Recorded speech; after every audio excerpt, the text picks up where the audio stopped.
فاعتزل تلك الفرق كلها. أتوجه بالشكر لوزارة الدفاع الإسرائيلية على الدعم النفسي القوي.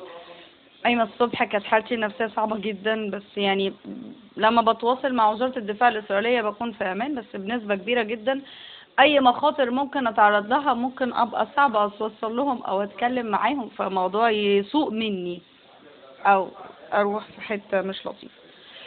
وزارة الدفاع الإسرائيلية بالفعل بتقوم بدور قوي تجاه الإرهاب، وبتشن ضربات موجعة عليه،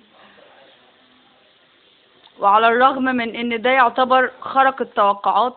سنة 73 مصر وإسرائيل كانت في حرب، تنقلب الأمور رأسا على عقب وتبقى وإذا الذي بينك وبينه عداوة كأنه ولي حميم. إسرائيل قررت دعم الدول العربية أو الأسوياء في الدول العربية والقضاء على التنظيمات الإرهابية، على الرغم من ان العرب بيقولوا ان إسرائيل هي اللي بتدعم الإرهاب. انا مجرد باحثة في طريقي ان اعرف شوية معلومات. اتفرجت على مسلسل داعش واتمنع على فكرة من العرض، مش موجود على المنصات الالكترونية، بس ممكن تلاقيه على شاهد، لان انا طبعا عملت اشتراك في شاهد عشان اشوفه. انا بنصح اي حد عايز يبقى اعلامي بجد انه يكون منتبه انه يبقى معاه جهاز امني قوي يحمي. انا على ثقة ان مارك وامريكا قادرة تحارب التنظيمات الارهابية فوق اي ارض وتحت اي سماء. قوات البشمركة حسب مسلسل ليلة السقوط اللي انتجه الجيش العراقي، ودي كانت اول مرة ظهور للعراقيين في الافلام والمسلسلات. العراق ما بتعملش مسلسلات ولا افلام. غرائب سود من اضخم الانتاجيات اللي انتجت عن موضوع مهم وشائك وهو التطرف الديني. للاسف الشديد الامر ده كان صعب جدا، صعب عليا تحمل المسلسل لانه كان من اصعب الحاجات، اصعب مسلسلات شفتها في حياتي. انا شفت مسلسلات الشرطة والجيش المصري، شفت مسلسلات الجيش كلها تقريبا، مهمة في تل أبيب وغيره كتير. أول مرة أبقى مستصعبة مسلسلات على نفسيتي قد المسلسلات اللي بتتعلق بالتنظيمات الإرهابية. مفيش أي أفلام أكشن أثرت فيا، ولا أفلام ولا مسلسلات أثرت فيا قد الأفلام والمسلسلات اللي بتتعلق بالتنظيمات الإرهابية. للأسف الشديد أنا ما تخيلتش إن الأمر ممكن يتطور إن أنا أكون على مقربة من الناس دي. فانتباهك او ان انت تعمل ابحاث عن الموضوع، او حتى لو فكرت تعمل بحث عنه في الجامعة، الموضوع ممكن ياخدك لسكة لازم تبلغ بيها الجهاز الامني انك ممكن تعرض نفسك لخطر، مش هزار. حتى الجهاز الامني نفسه بيخش في وسط الامور دي بيبقى خطر. من وجهة نظري ودوري انا كحد درس علم نفس، بقول ايه تجاه المجتمع: الحب من الحاجات المهمة اللي الانسان محتاج يتعرض لها. المشهد هنا وفي اخر حلقة طبعا احنا الموبايل القديم باظ بدون اسباب منطقية، لاننا كنا بنتكلم عن داعش.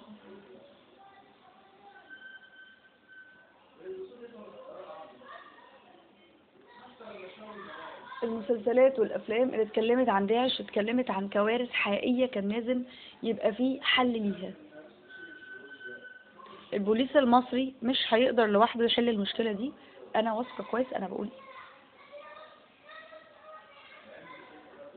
انا ربنا ما يوريكم انا كنت في البنك الاهلي جرالي ايه، وعشان كده قررت انقل منه. داخل البنك الاهلي المصري شايفة ناس المفترض ابلغ البوليس عنهم، لكن انا ملياش دعوه.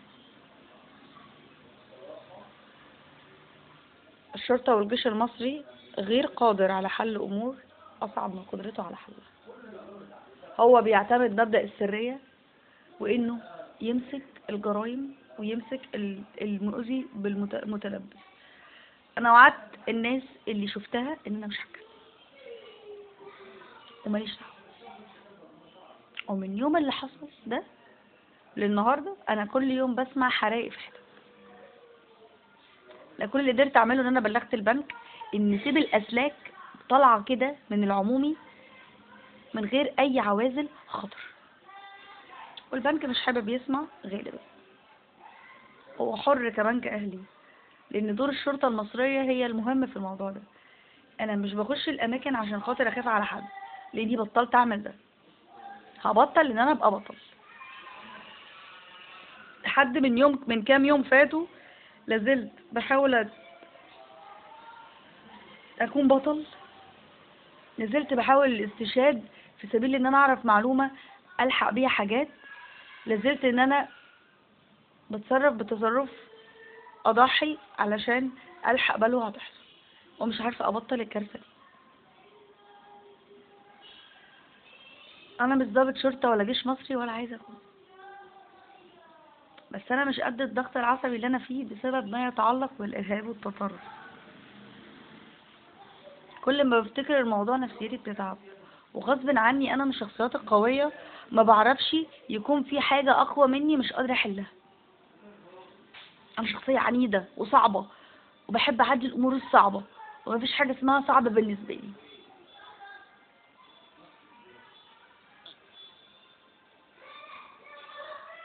الدور في الاعلام مهم، والمسلسل ده من اعظم المسلسلات اللي اتعملت عن الموضوع في رأيي.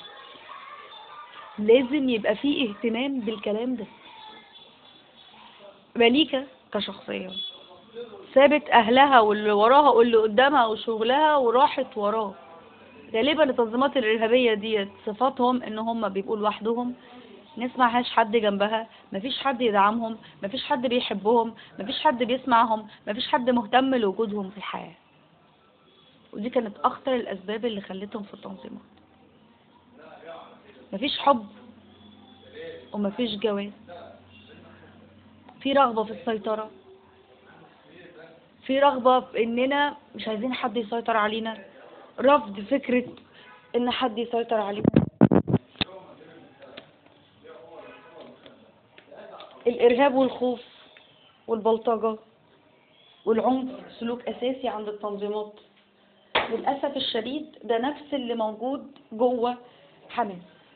في اخر ابحاث كنت بعملها في الجامعة، دخلت مكتبة اسكندرية وبعدين طلعت بعمل ابحاثي، كنت بسرش على حاجة في المكتبة، فلقيت الريبورت طالع بيقول لي انه احدث كلام عن التنظيمات الارهابية داعش، الاخوان،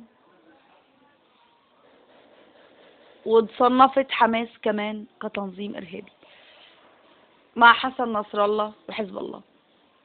فانا لقيت قدامي تقرير فيه 10-15 حاجة متصنفة على انها تنظيم ارهابي. يا حاج، تنظيم ارهابي مين؟ حماس دي في فلسطين، والفلسطينيين بيحاولوا ان هم يرجعوا ارضهم. لا، حماس تنظيم ارهابي.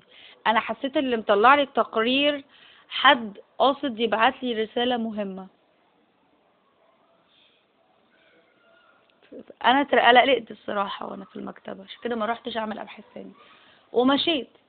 فرجعت بكمل بقى على النت، عشان كده قعدت فترة فصلت فيها الانترنت، وشركة وي بقت هتتجن. ازاي انت فصلتي الانترنت ومفيش حد مش محتاج الانترنت؟ قعدت سنة ولا حاجة انا باخد الصدمة النفسية واخد ريلاكسيشن عشان استوعب، عشان ما يحصليش مشكلة واحدة وبعدين ابقى افكر ارجع. بقيت انزل افكر اسرش على اي حاجة من اي سايبر احسن، وبعدين رجعت فلقيت بيتقال لي بقى انه بالمناسبة التنظيمات الارهابية ما بتحبش الستات الشمال.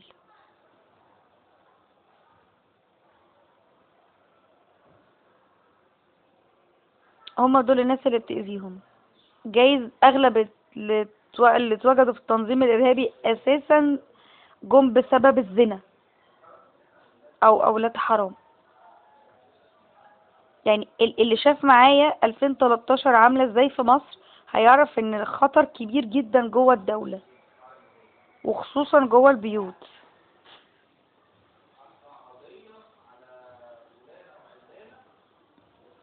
من فترة جات لي مكالمة مرعبة، انا بسمع الكلام اللي بيتقال لي، وزي ما اكون شايفة اللي بيتكلم موجود فين، او ممكن يكون معاه كام حد.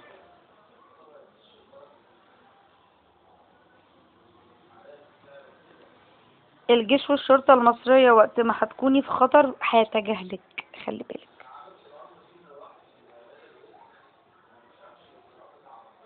ان في ناس اهدافها انها تودي للموت. طب ايه يخلي شاب زيه؟ المسلسل ده صناعه بيقولوا ان الاحداث اللي في المسلسل ده حصلت فعلا، دي رواية الناس اللي حصل معاهم ده. واحد كان بيتقال له امك رقاصة انضم لداعش.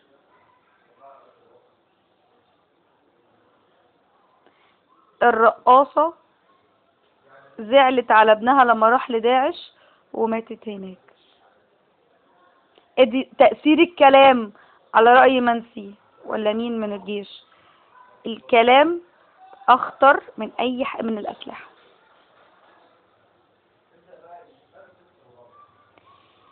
التحريض، انك تبرمج انسان على انه يمسك سلاح. ازاي اقنعوا اطفال صغيرين انهم يمسكوا سلاح على اهاليهم؟ نفس القصة اتعرضت في مسلسلات تركي كانت بتتكلم عن التطرف والارهاب.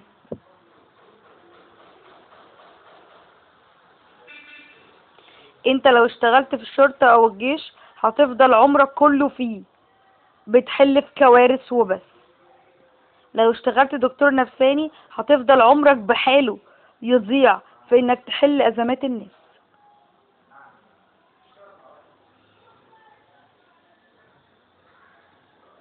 محدش في شرطة ولا جيش ولا جامعة ولا حوالين مني كان قد ان هو يواجه معايا ما يتعلق بالتنظيمات الارهابية اللي انا وقعت فيها. اتحطيت في الخطر ولوحدي وقبلي.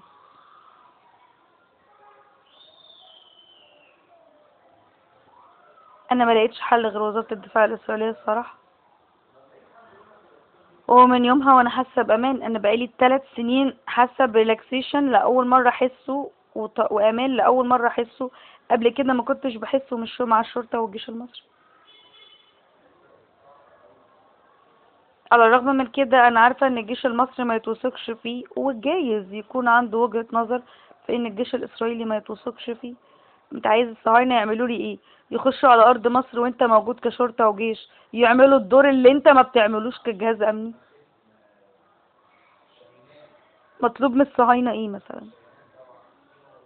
هما اللي يجوا مصر عشان يحاربوا لي التنظيمات الارهابية، وانت كجيش قاعد بتدعم في حماس وبتقتلهم هناك؟ مسلسل غرابيب سود وصل لي رسالة ان المنطقة تنظيم ارهابي والجيران اللي جنبي ليهم علاقة بالارهاب. مش بس ده، هو وليلة السقوط ما شاء الله ناس ماسكة اسلحة وبتنتهك اعراض بني ادمين وبتشتغل بلطجية وعايشين وسطنا عادي على ان هم جنة وجايين كمان يصاحبونا. اي حد يتكلم بنبرة عداء قدامك او عنف او عصبية ما تعديهاش، وخد بالك ان ممكن يكون ورا كارثة.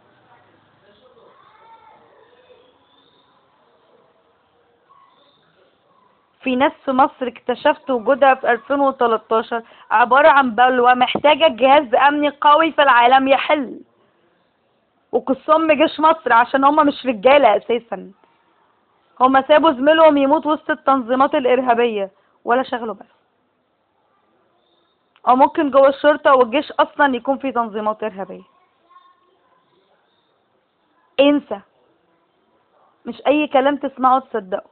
التنظيمات الارهابية اتوجدت بسبب الشرطة والجيش اصلا، بقى يدفع ثمنها الشعب البسيط.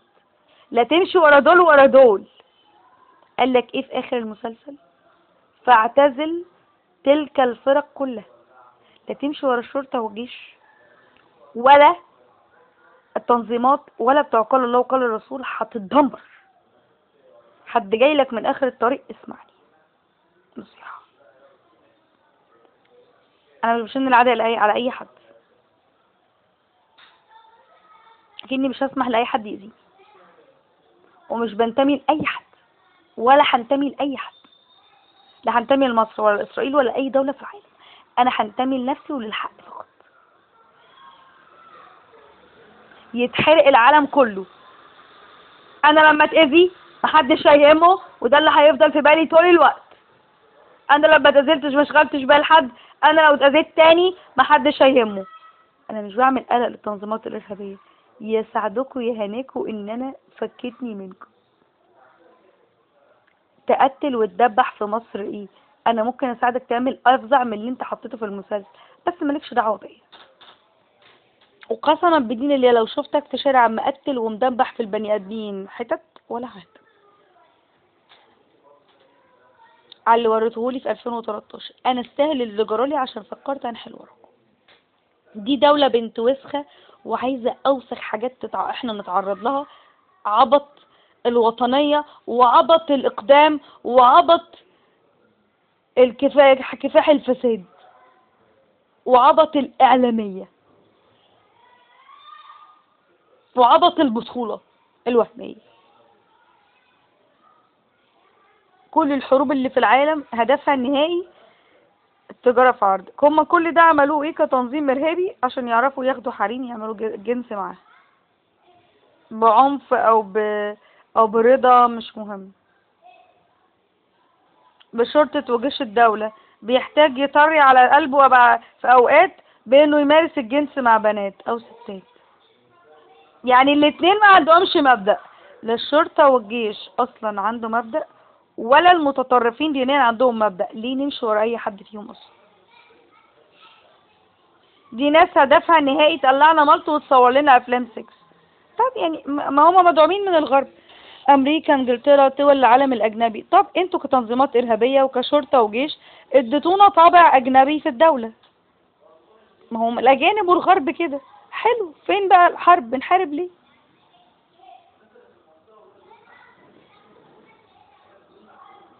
دول العالم العربي بالاجنبي في حاجة غلط ورا. انا مش هطول على نفسي ولا اهتم الا بنفسي. ايوه انا ذكرت اسم حضرتك، انا ما اعرفكش. ذكرت حضرتك ان انا شفتك في البنك الاهلي. هل موظفين البنك الاهلي هيتكلموا؟ هل حد هيعترض في مصر؟ وانا اعرف ايه اصلا؟ انا قلت ان انا شاكه ان في حاجه خطر. هل انا عرفت حاجه؟ لا. عرفت ايه حصل اصلا؟ برضو لا. معايا معلومه ايه اللي حصل؟ برضو لا. ايا مكان اللي سيادتك عملته اعمله، انا مالي.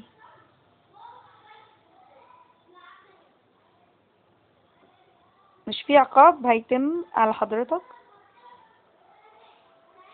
انت لما هتقتل وتدبح في الناس النتيجة ايه؟ يا الجهاز الامني هيأذيك يا هتتقتل من التنظيم لو خالفت. ما اديش اي فرصة اكلمها لك. انا ما بحبش الشرطة وجيش، انسحبت منه. انت فاكرني ان انا هبقى شرطة وجيش مصري داخلة جوه التنظيم عشان خاطر افركشه؟ مين قالك الكلام العبيط ده؟ انا اللي يخصني الجثة بتاعتي دي بس، الموز بتاعي عايزة اطلعه منكم مش اكتر. نطلعه كده ونحليه ونقف جنبه ونهديه ونهديله اعصابه. أزة وجاية تهدي اعصابه بدل مراته اللي مش عارفة تهدي ولا فاهمة هو ماله اساسا او هو فين. بس هو ده اللي يخصني. طلعولي الأز ده بس، عايزينه، انا عايزاه. ان شاء الله تدبحوا في البلد كلها، انا ماليش دعوه. اخده ومحدش يتعرض لي لا انا ولا اهلي، وانا مش هعمل اي مشاكل.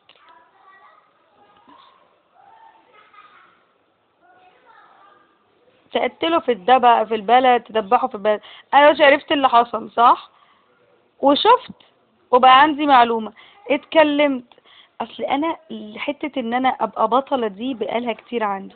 قعدت قد ايه وقت بعدها ما اتكلمش خالص عن الامور كتير صح. لو سلاحك فاضي اجيبهولك انا، اعمرهولك انا. اقتل اطفال، اغتصب اطفال، اقتل بني ادمين، فجر اماكن، ولع في البلد، انا مالي؟ ليه تطلع اخبار زي كده قدامي؟ انا مالي؟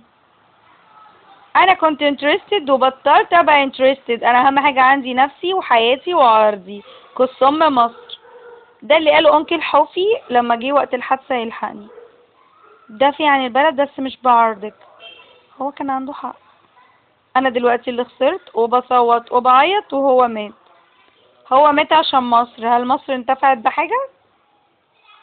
ما انتفعتش بحاجة.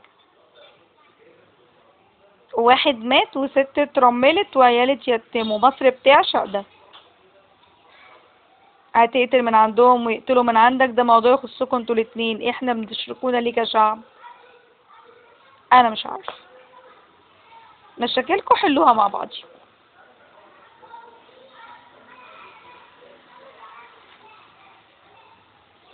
حبيبي انا خايفة عليك وبس.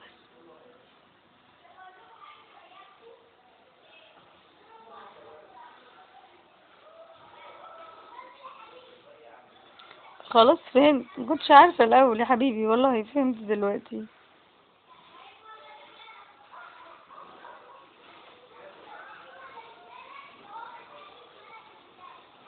هنحلها هنحلها. ما انا معاك على الموت، ما تخافش.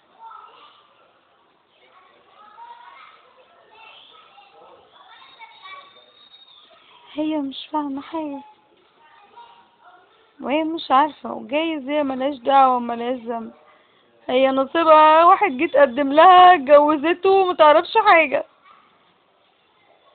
حرام. طب البنت الصغيرة. البنت البنت البيبي اللي جه ينور حياتك ويحلي ذكرياتك ويمحي اهاتك، تبدأ حياة جديدة ودنيا تانية. ممكن معايا، ممكن معاها، ممكن مع اي حد احسن مننا كلنا، وننهي القصص دي خالص قدر الامكان. عادي. whatever اللي حصل، ربنا كبير وبيغفر وبيسامح. مالكش دعوة بكلام اي حد تاني، ولا تحقيق شرطة يشغلك، ولا اي حاجة مني. اعمل اللي يهديك. شوف هتهدى ازاي واعمله. ما ده مش هينفع. انا ممكن ما تعرفش تحميني يا حبيبي واتفشخ لوحدي. طب ابقى انا استفدت ايه؟ ما تتحرق البلد.